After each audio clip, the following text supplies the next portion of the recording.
Alive, alive, alive. We're alive right here in the mango sea cacahuates. How you guys doing out there? Let me hook this thing up so I can get a little bit of grip on this thing right here. Uh, I have another microphone right here. Let me see.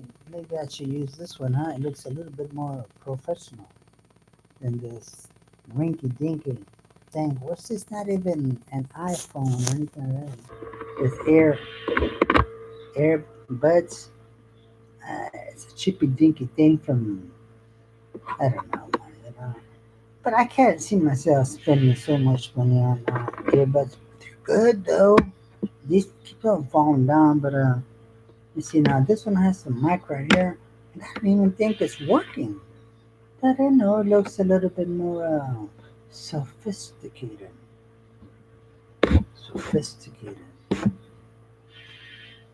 In my family, it's my grandmother and my grandfather. I never knew my grandfather, but I was raised with my grandmother. Okay. My grandmother had five. It was three boys and two girls. The firstborn was a boy, Don Perfecto. That's what they call him, Don Perfecto. The second one was Tia Santos, a female. The third one, let's see, third one was Nene Manuel, who will be called Junior. Junior went out to have a boy, will be the third. So the third, no, the second. And then the second came out to have another boy, which will be the third. So then from there came Tia Bebe, Maria Escalante, Palma. Then from there came my dad, who they call him Chiche Joe Palma.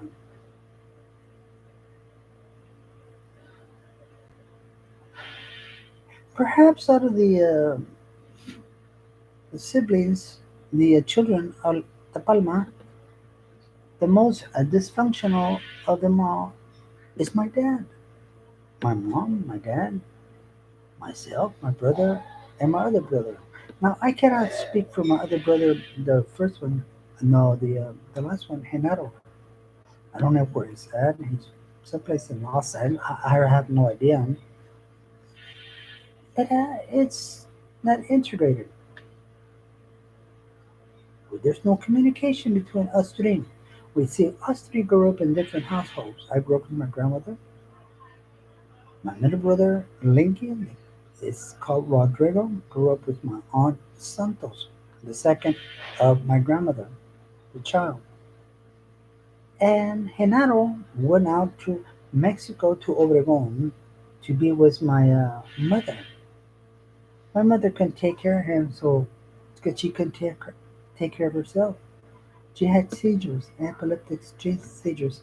So they took her back. They took the child back to Mexico. He grew up over there, even though he was born here in the U.S. of A. Okay, I had to push myself over there. Let me take this out of the image. There you go. Yes, at least it gives you the feeling I'm not in a hospital bed. Oh man. Oh yeah, sure I'm in a hospital bed. Let me close this curtain up a little bit. Good. Distraction upon the background is very important when the person wants to is saying a message.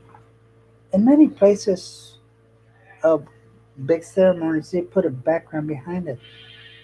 You know, when the president speaks, they put the flag. So the background does have an impression about the message that you're trying to convey. People's eyes are in that focus. In some speeches of politicians, they put a person's behind it of a certain ethnic background to attract viewers that say that, wow, look at that. They even have big old bow lines right here. See, I'm getting off the subject, right? I always do. But I'm just saying about my background. I wanted to fix it up pretty nice. So it's five of my Mama Chuy and Big Daddy. They call him a Papa Grande. Okay? I believe Papa Grande built the house where I grew up in 156 West Olive. I'm not too sure. I don't know if he paid for it, but the land belongs to my grandmother. Okay, abuelita. It's under her name. Okay, so out of the five, I believe that we, the last ones, my dad, were the most dysfunctional. Well, my brother Lindy, he retired at 55, worked for the federal government, but there was never any communication between us, him and I. Oh yeah, we were close when we were children, but yet there was a kind of a strive right there. Okay, let's put that aside. Okay, I believe that the let's see, I believe that the next most dysfunctional of them all would be uh, baby, the baby Maria Palma. They're close, but at the same time, they're not close. It's Connie first, Sunshine second, Loopy third, and Bambi. But there's still something right there. Uh, Santos, Tia Santos, they're a little bit closer. But those are the ones that came out the rowdiest of them all. There's Paco, Ramon, Lalo. The chair, he kind of straightened out a little bit. I don't know, but they used to call him Crazy Lalo, okay? I don't hide anything from the family. What should I? Everybody knows that it's out there, black and white. But he made something out of himself. But they're a little bit closer. Lalo knows most of the family history, but I don't like Lalo. I don't I don't like people that are maniacos and they feel like they're or people that are tight ass, stingy, just looking out for their own self. I don't like people like that. I don't care who knows it because everybody knows it. I don't like Tata either. Tio Tata, I never liked him. He's a prick. I think it all comes down to it that they were jealous that I was my grandmother's favorite grandson. I don't like Tata. He's also a tight ass son of a bitch. He, they say, oh, don't speak bad of the dead. Lalo's not dead. Tata is. Nini is. But dude, Nini was also a screwball, maniac. Find out. He, he had two children with the daughter of his wife. Two children. With those two children don't even want to acknowledge or say that Nini is their father. At least Ruben doesn't. Ruben is one of them. Ruben is, in all reality, my first cousin. Ruben, it's your dad. You look so much like Jovi Palma. In fact, I mistook you by Jovi Palma when your grandmother was in the hospital in El Centro. I thought your demeanor is just the same as his. Joe Palma. I live with Joe Palma, so I know.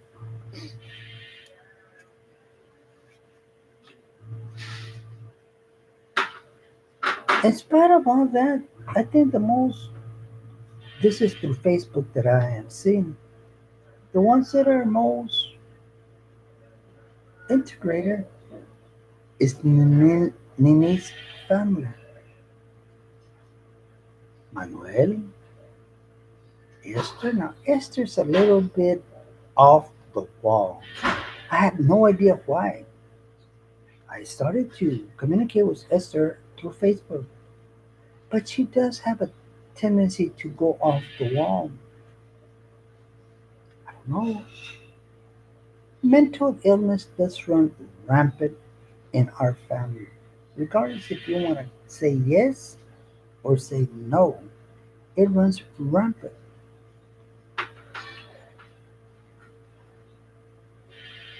There's Annie, and there's Joe, and there's Juan. They're all united. As far as I can see in Facebook, they got their children. The children's got their children. Most of them, the Palma family, moved up to for the Imperial. Manuel Palma from the name moved up to Fresno. They all went together. I think one after the other they followed. But Esther's now back in the in Los Angeles. Manuel got left his. He wasn't his wife. I think he was not married. Left him, left her, and abandoned the family. I talked to little Joe the other day, John Joe Palma, on Facebook.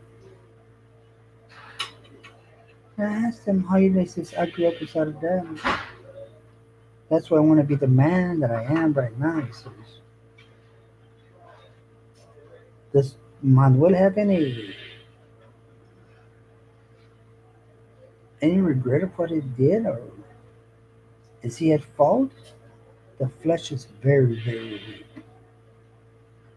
Manuel had a problem picking up girls when he was in high school.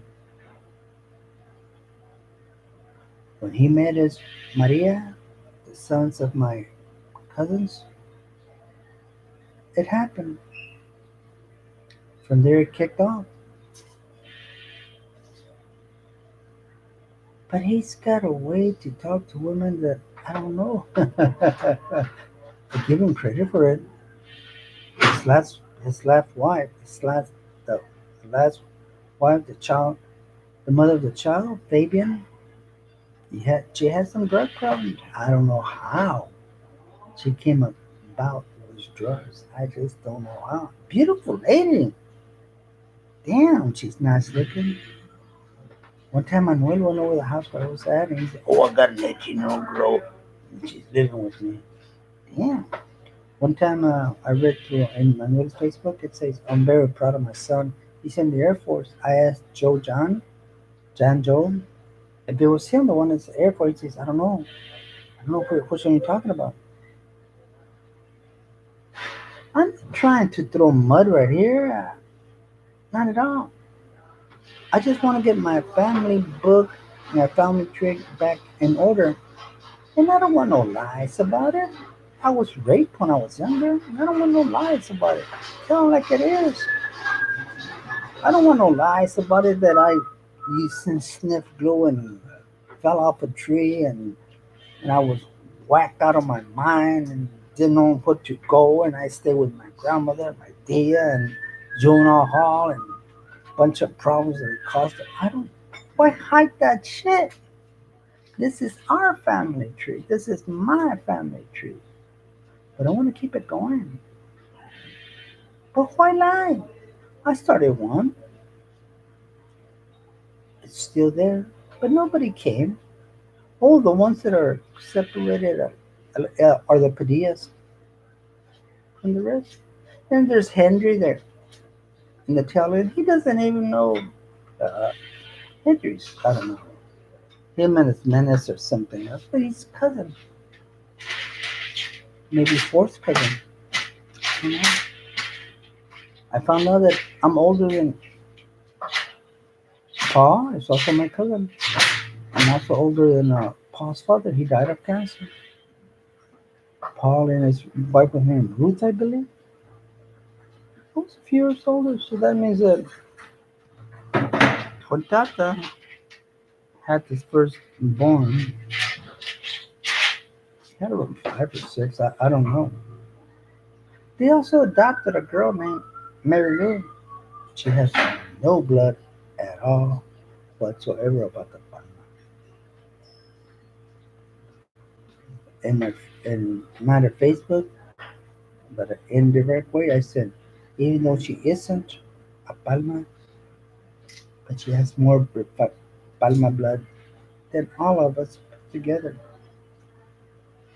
She's the one that had knows, brings, is aware of what's going on. When Joe Palma passed on, she asked Hendrik, "Where's Palma? Where's Joe?" I'm calling Joseph myself, and that's so. She didn't know. And that bothered me. Not that they mistake, but it bothered me that we ourselves do not know who we are. Oh, who is that? I put a picture of my comadre. She's my comadre, but I have no right to call her comadre. I baptized her firstborn, her, me, and her sister Lupe Escalante. And I put a picture of her in high school when she was in high school junior, and she says, "Who is she?" My comadre. Oh, I say, "Yeah, she's good looking. How you want me to introduce you?" That's her cousin, man. That's his. That's that's Henry's cousin. Come on, man. That's what I'm talking about. We don't know who's who. That's the whole thrust of this thing. You want to misinterpret it to something else or not continue with this faith, with this family tree? It's up to you. I'm sick, mentally and physically and all that. And also in the term that they use it nowadays, the kids, that's sick, meaning that's good. Fucking yeah, I'm good. I'm good at what I do, sarcastic writing.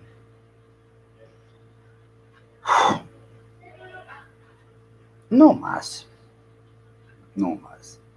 If you want to get into the family, even cut it down to the five siblings. Tata, la familia de tío Tata, la familia de Santos. No, hell no. And I wanted to pick up an individual like, for instance, La Meraces, Santos. I think Leo might be good to carry on. In the part of Nini Palma, I think John Joe will be the one. No, John Joe, no, it's the other one. Manuel. He asked, "Oh, I didn't know we had a family tree." And Priscilla Perez, la hija de la N, they were interested in this and that. That's because Terry Padilla, la hija de la Prieta, posted something. I said, who's Mama Chua? I want to know who Mama Chua is. I don't think that's right. For us not to be or not to know who the youngest family member. I think at the present time, the youngest family, Palma family member, is el hijo de Manuelito, the living name of Fabian. I don't know. Could be. Who's the oldest? I think the oldest Palma would be Alicia. Alicia Meraz Palma. I think that would be the oldest right now. Unless Prieta is older than her. Not too sure. But it's good to know. It's good to know. This is Mangos and Cacahuates checking in from La Pasadena, California, 91103. I'm in Eisenhower Healthcare Center.